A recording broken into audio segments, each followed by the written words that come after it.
పోలవరం జిల్లా రంపచోడవరంలో ఈ రోజు తెల్లవారుజాము నుండి మన్యం బంద్ జరుగుతోంది.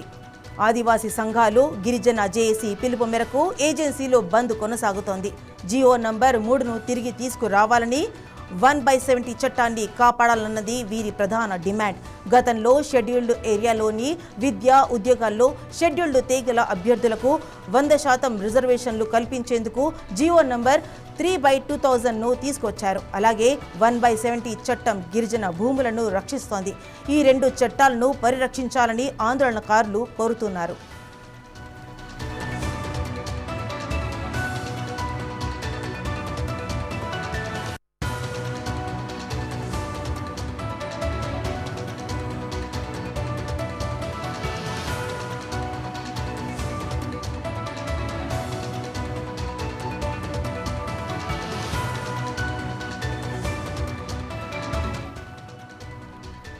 బంద్ కారణంగా ఏజెన్సీ ప్రాంతంలో దుకాణాలు, వ్యాపార సంస్థలు స్వచ్ఛందంగా మూతపడ్డాయి.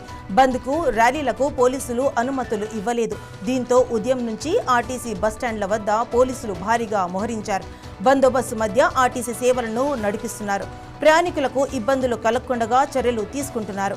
పెట్రోల్ బంకుల వద్ద కూడా పోలీసులు పహారా ఏర్పాటు చేశారు. పెట్రోల్ విక్రయాలు ఎప్పటిలాగే జరుగుతున్నాయి. ఎలాంటి అవాంఛనీయ ఘటనలు జరగకుండా పోలీసులు ముందస్తు జాగ్రత్తలు తీసుకుంటున్నారు. ఏజెన్సీ వ్యాప్తంగా గట్టిగా బందోబస్తు ఏర్పాటు చేశారు. ప్రస్తుతానికి పరిస్థితి అదుపులోనే ఉంది. ఆదివాసీ సంఘాల డిమాండ్లపై ప్రభుత్వం ఎలాంటి నిర్ణయం తీసుకుంటుందో వేచి చూడాలి.